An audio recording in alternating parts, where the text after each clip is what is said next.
Hello Internet, Seth Skorkowski with another war story for you guys.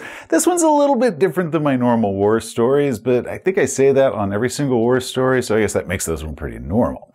This story involves a sword, but unlike the bone saw, which is a badass though annoying sword, this is about a crappy sword that somehow transcended from a funny game story into a real world and beloved artifact. Okay, so let's rewind time a bit. It's 2006, I think, maybe 2007 at the latest. It's been a few years, so somewhere around there.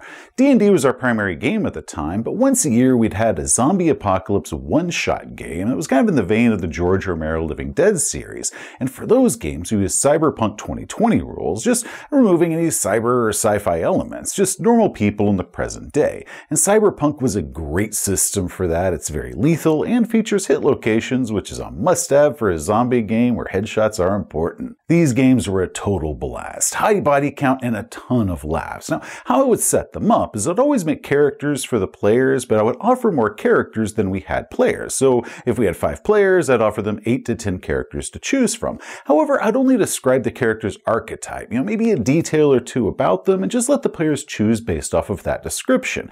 Sometimes there are a few surprises involved, both good and bad, such as the cop was an old desk clerk and the TV reporter was an expert in Muay Thai. Any characters that the players didn't choose, we either wiped out in the opening dramatic scene to the adventure, or we used them as backup characters later on if any characters are more likely when other characters died. Now, the first couple years I would start these out as random strangers in a small town just as the zombie apocalypse begins. So this year I decided to mix it up a bit. Not only would it start a week or two after the zombies had already appeared, but the characters would have some sort of related theme about them. They would already know each other. And because reality TV was a huge hit at the time, and there were 1,000 stupid reality shows that all had their own little gimmick involved with them, I decided that all of the player characters were all part of a reality TV show, and that show's theme was Clue. Yep, the Clue board game. They were in some mansion out in the country filming the show, and they were cut off from the phones and the news, and they had no idea that the world had ended until the living dead came crashing in. So the archetypes that I offered my players were the widow, the colonel, the socialite, the reverend, the professor, and the madam, but also the director, the cameraman, and the sound engineer. The adventure began as the cast and crew had been at the mansion for several weeks. The director hadn't heard from his producers in a couple days, and the cleaning crew and the food caterers and deliveries had stopped. The spotty cell reception had been completely out for a while now, so the day before, the director had sent some of the other film crew off to town to pick up some supplies and try to get a hold of the studio, but none of those people ever returned. So everyone was back at the house. They were getting irritable and worried that the show had been unceremoniously canceled and nobody had even bothered to tell them about it. Then a box truck came tearing up the drive with several people hanging on the sides. It smashed through the gate and crashed in front of the house. The PCs hurried out to see what was going on and help the injured out. And as Miss Peacock neared, one of the mangled victims bit out her throat and began eating her. More zombies staggered out of the back of the truck as all hell broke loose.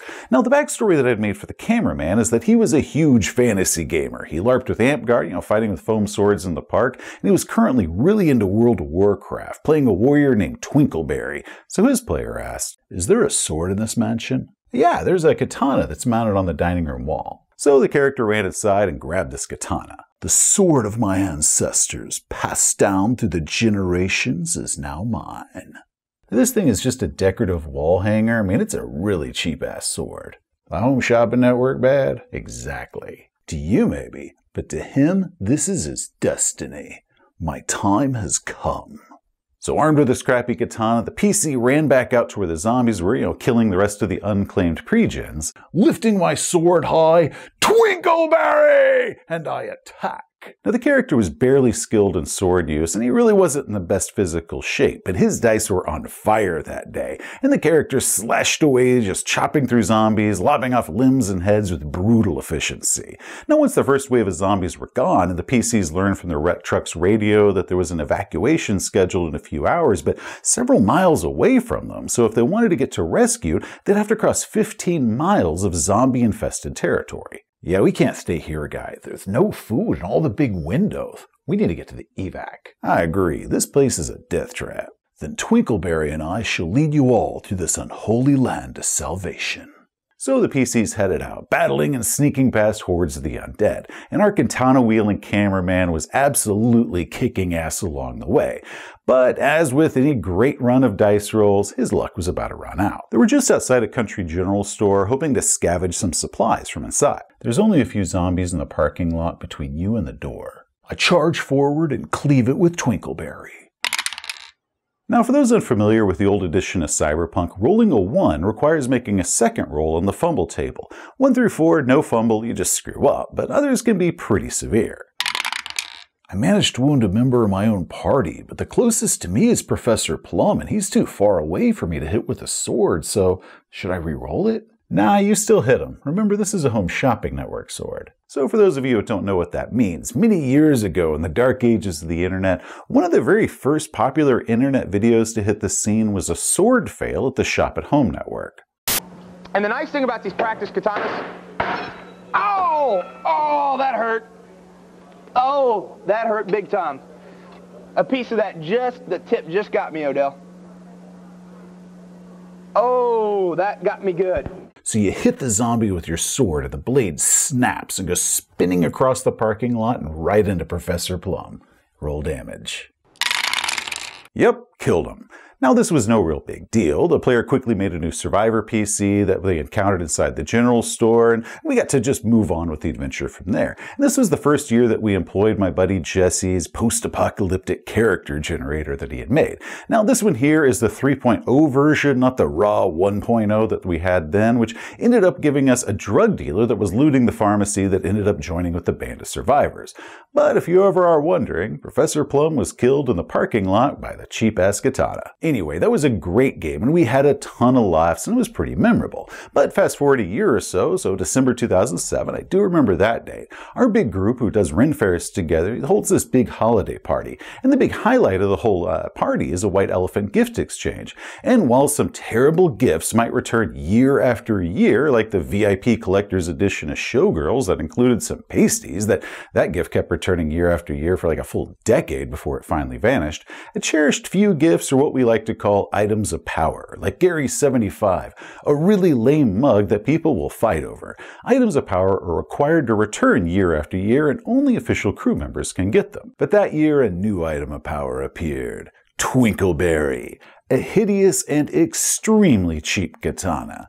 And like with other items of power, it comes with a special scroll that we read aloud and cheer to whenever it appears at the gift exchange. This crappy sword is extremely coveted.